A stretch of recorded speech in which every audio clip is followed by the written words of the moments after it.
तो दोस्तों, आज की कहानी है मेरी ही दोस्त सीमा के बारे में। सीमा असम में रहती है, असम के एक छोटे से शहर हाइलाकांदी में। तो असम के छोटे से शहर हाइलाकांदी से थोड़ी ही दूर पे एक फेमस यूनिवर्सिटी था जहाँ पे सीमा पढ़ती थी।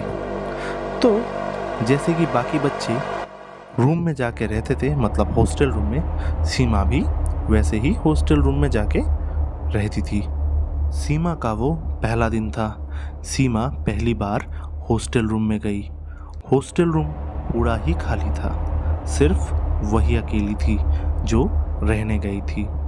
तो उसके बाद सीमा नहाने गई। रूम में कोई नहीं था, तो वो जब नहाने गई तो अचानक से रूम में कुछ आवाज़ें होने लगी। तो उसको आया गुस्सा। वो सोचने लगी वार्डन आई होगी, क्योंकि स्टूडेंट्स के अलावा एक वार्डन ही ऐसी औरत थी जिसके पास रूम्स के डुप्लीकेट चाबियाँ थी। तो उसको बहुत गुस्सा आया। फिर नहाना ख़त्म करने के बाद वो जब निकली, वो हक्की बक्की रह गई, क्योंकि रूम का दरवाज़ा अंदर से लॉक था। वो देख के शॉक में चली गई, पर पहला दिन था तो ये सोच के उसने उस बात को इतनी इम्पोर्टेंस नहीं दी। उसको थोड़ा सा शक हुआ था, पर फिर भी उसका पहला दिन था तो उसने सोचा कि रहने देते हैं। फिर उसी दिन शाम को उस रूम में और एक नई लड़की आई जो कि सीमा की पहली रूममेट थी। फिर शाम को वो लोग बहुत सारी बातें करने लगे, एक दूसरे के साथ जान पहचान करने लगे। फिर उन लोगों ने डिनर किया और उसके बाद वो लोग लाइट्स ऑफ करके सो गए। फिर लाइट ऑफ करते ही उनके रूम में ऐसा लग रहा था कि कोई रूम में चल रहा था। तो सीमा को लगा कि जो उसकी दोस्त है वो चल रही थी, और रूममेट को लगा कि नहीं, वो सीमा चल रही थी। तो उसके बाद सीमा को थोड़ा सा शक हुआ। सीमा ने लाइट्स ऑन किया। लाइट्स ऑन करने के बाद उसने देखा कि उसकी जो रूममेट है वो सोई हुई थी। ये सब देख के सीमा फिर से हक्की बक्की रह गई। उसने सोचा कि उसकी जो दोस्त है वो सोई हुई है और इसीलिए उसने उसको जगा के ये सब बातें नहीं बोली, पर असल में वो लड़की भी थोड़ी बहुत डरी हुई थी सोते हुए भी, क्योंकि उस रूममेट को भी वही फील हो रहा था। पर वो ऐसे प्रिटेंड कर रही थी कि उसको नींद आई हुई है और उसको सब मालूम था, पर फिर भी उसने भी डर के मारे उठ के सीमा के साथ ये सब बातें डिस्कस नहीं की। उसके बाद सीमा ने लाइट्स ऑफ कर दी और वो सोने चली गई। अगले दिन सुबह वो लोग नॉर्मली उठे और अपने अपने क्लास के लिए रवाना हो गए। उसी दिन शाम को रूम के बाकी स्टूडेंट्स, जो कि पुराने स्टूडेंट्स थे, सारे के सारे रूम में आ गए। फिर कुछ दिनों से सब कुछ नॉर्मल ही चल रहा था। यूनिवर्सिटी में गर्ल्स हॉस्टल में एक रूल है कि सारी लड़कियां शाम को 7 बजे के अंदर हॉस्टल में होनी चाहिए, वरना वार्डन गार्डियन कंप्लेन कर देती है। तो उस दिन सीमा का क्लास जल्दी ख़त्म हो गया था और वो जल्दी जल्दी चली आई, पर उसके बाकी के सारे रूममेट्स का क्लास देरी से ख़त्म हुआ, तो उन लोगों को आने में भी टाइम लग गई। और उस दिन उनका जो फ्लोर था वो फ्लोर ऑलमोस्ट खाली था, क्योंकि सारे के सारे स्टूडेंट्स अपने अपने घर में गए थे। सीमा ने उस दिन दोपहर को खाना नहीं खाया था, तो उसके बाजू वाले रूम में एक लड़की रहती थी। उसने उसको जाके नॉक किया और बोला कि तू कहीं पे जा रही है क्या? तो वो लड़की बोली कि वो मार्केट में जा रही है। तो उसके बदले में सीमा ने उसको बोला कि उसके लिए छोले कुलचे ले आने के लिए मार्केट से। तो लड़की मान गई और वो मार्केट के लिए निकल गई। फिर सीमा अपने रूम में चली आई। वो रेस्ट कर रही थी और अपने खाने का इंतज़ार। कुछ ही देर बाद उस लड़की के रूम से बहुत सारी अजीब अजीब आवाज़ें आने लगी। ऐसा लग रहा था कि वो लड़की आ चुकी है। सीमा को पूरा ऐसा लग रहा था कि उस रूम में कोई है। उसको पूरा क्लियर आवाज़ आ रहा था कि किसी ने लॉक खोला, लॉक करके रूम में गए। रूम में जाके वो लड़की लाइट्स ऑन ऑफ कर रही थी, मतलब लड़की नहीं कुछ भी हो, जो भी है, लाइट्स ऑन ऑफ कर रही थी, नाच रही थी, गा भी रही थी और बार बार तबला बजा रही थी टेबल पे और बहुत सारी चीज़ें करने लगी। सीमा ने एज़ यूजुअल उसको पूछा कि उसका खाना वो ले आई क्या, अगर ले आई तो उसके रूम पे दे जाने के लिए। तो वो लड़की बार बार साउंड्स और ज़ोर ज़ोर से कर रही थी। तो सीमा को आया गुस्सा और बार बार पूछ रही थी कि वो उसका खाना लेके आई है या नहीं, पर उस लड़की का कोई जवाब ही नहीं आया। उसके बदले में वो बहुत सारी अलग अलग आवाज़ें करने लगी। तो उसके बाद सीमा को और ज़्यादा गुस्सा आया। फिर सीमा ने फटाक से अपना दरवाज़ा खोला और उसके रूम के सामने जब गई, सीमा फिर से हक्की बक्की रह गई। उसने देखा कि उसके रूम के बाहर एक बड़ा सा ताला लगा हुआ था और वो ताला हिल रहा था। देख के ऐसा लग रहा था कि किसी ने अभी के अभी उस ताले को खोला होगा, खोल के लगाया भी अभी के अभी होगा। सीमा डर के दौड़ के अपने रूम में आ गई और तुरंत तभी के तभी अपने उस दोस्त को फ़ोन किया और पूछा कि वो लोग कहाँ पे हैं। तो उस लड़की ने बोला कि वो मार्केट में ही है और सीमा का खाना ही पैक करवा रही है और बाकी सारे दोस्त उसके साथ ही हैं। ये सुनते ही सीमा और ज़्यादा डर गई और सीमा ने जो जो उसके साथ हुआ सब उनको बोला।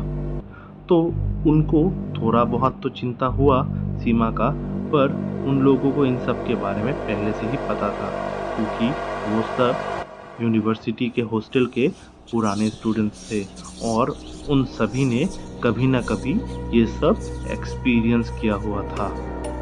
थोड़ी देर बाद हॉस्टल की सारी लड़कियां चली आई और सीमा के रूम पे डायरेक्ट आके घुसी।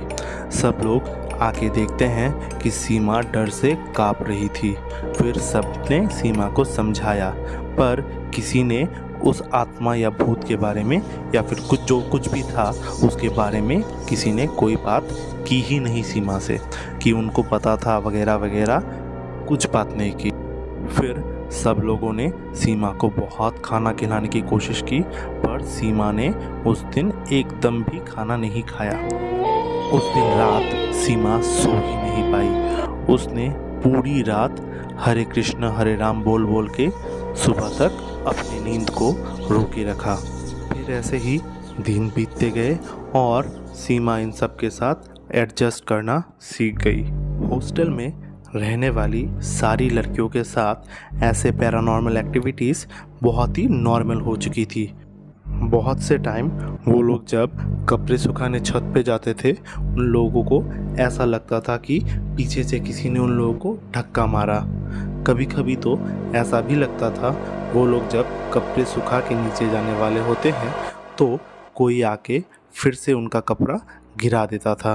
तो इसी तरह से वो लोग एडजस्ट करके चलने लगे। फिर आया एग्ज़ाम्स का सीज़न। एग्ज़ाम्स का सीज़न आते आते सारी लड़कियों में बहुत अच्छी बॉन्डिंग हो गई। तो वो लोग हर शाम को एकदम लास्ट कॉर्नर के एक रूम में जाके खाना पीना खाने के बाद वो लोग अड्डा मारते थे। तो एक दिन ऐसे ही सब लोग खाना खाने के बाद अड्डा मार रहे थे, पर सीमा अड्डा मारने गई नहीं, उसको पढ़ना था। तो वो खाना वाना खाने के बाद अपने रूम में ही चली आई, अपने बॉटल पीने का जो पानी का बॉटल है वो सब भर के। उस दिन देर रात तक सारी लड़कियां उसी रूम पे गप्पे लगा रही थी, पर सीमा को आई नींद और वो अपने रूम में पढ़ाई करने के बाद सो गई।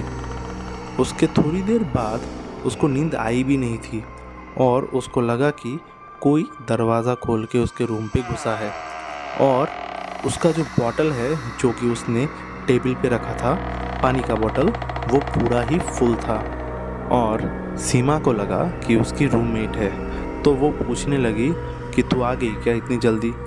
तो उसके क्वेश्चन का आंसर सीमा को कुछ मिला नहीं, तो वो बार बार पूछ रही थी।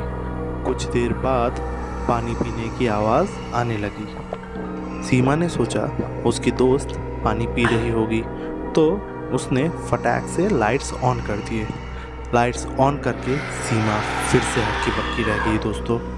उसने देखा कि रूम पे कोई था ही नहीं और उसका वाटर बॉटल जो कि फुल था वो हाफ हो चुका था। और ये सब देखते ही सीमा पूरा जिंदा लाश बन गई थी। वो ना ही हिल पा रही थी, ना ही कुछ बोल पा रही थी। किसी तरह उसने मैनेज करके अपने बेड पे गई और पूरी रात वहीं पे बैठी थी।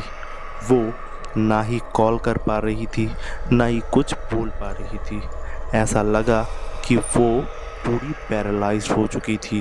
वो जिस पोजीशन में बैठी थी उसी पोजीशन में वो सुबह तक बैठी ही थी और उसे ऐसा लग रहा था कि कोई ज़ोर ज़ोर से उसके बेड को हिला रहा था दोस्तों। और उस दिन उसकी किस्मत इतनी ख़राब थी कि एक भी लड़की उसके रूम पे नहीं आई थी। उस रात उन लोगों का डिस्कशन लेवल इतना गंदा था कि वो लोग कोई अपने रूम पे गए ही नहीं और सब लोग वहीं पे सो गए थे। अगले दिन सुबह सीमा जैसे तैसे फ्रेश होके एग्ज़ाम देने गई। एग्ज़ाम से लौटते ही उसको रात की सारी बातें खटक रही थी, मानो कि दिन में भी उसको वही बातें सता रही थी। तो सीमा ने अपनी मम्मी को जैसे तैसे हिम्मत जुटा के कॉल की और सारी बातें बताई, पर एज़ यूजुअल उसकी मम्मी ने उसकी बातों पे इतना ध्यान नहीं दिया और बोला कि भगवान का नाम हमेशा लेने के लिए। सीमा को ऐसा लग रहा था कि मानो उसकी बातों पे कोई विश्वास करना ही नहीं चाहता। फिर उसी दिन शाम को सब लोग फिर से कॉर्नर वाले रूम पे गॉसिप करने के लिए जमा हुए। वहाँ पे सीमा ने सब लोगों को खुल के उसके साथ जो जो हुआ सब बताया। तो उसके बाद बाकी सब ने उठ के उसको समझाया कि ये सब नॉर्मल है और वो इन सब चीज़ों के साथ एडजस्ट कर ले। फर्दर डिस्कशन के बाद ये पता चला कि बहुत दिन पहले, ज़्यादा दिन पहले नहीं दोस्तों, 2019-20 की बात है, इसी हॉस्टल पे उसी रूम के आजू बाजू वाले किसी एक रूम में एक लड़की रहा करती थी। उसका नेचर बहुत ही फ्रेंडली था और वो सबके साथ बहुत अच्छे से फ्रेंडली वे में बात करती थी। पर जब कोविड आया उसको अचानक से कोविड निमोनिया हो गया और अनफॉर्चुनेटली दोस्तों वो मर गई। तो उसके बाद उसके बॉडी को उसके फैमिली तक तो पहुंचाना हुआ नहीं और उस हॉस्टल में उसकी जितनी भी चीज़ें थी वो वैसी की वैसी ही रह गई और बाद में उसके फैमिली के लोगों ने भी वो सब कलेक्ट नहीं किया। तो यहाँ की जो लड़कियां हैं जो हॉस्टल में रहती हैं उनका ये मानना है कि उसका अटैचमेंट उन चीज़ों के साथ अभी तक है, जिस वजह से वो अभी भी इस हॉस्टल में भटक रही है। ये सब जानने के बाद सीमा ने कुछ ही दिन बाद हॉस्टल छोड़ दी और वो रेंट पे रहने लगी। तो ऐसी अनगिनत रियल स्टोरीज़ के लिए आप लोग हॉरर स्टोरीज़ फॉर यू देखना मत भूलिएगा। और ये कहानी आप लोगों को कैसी लगी कमेंट करके ज़रूर बताइएगा।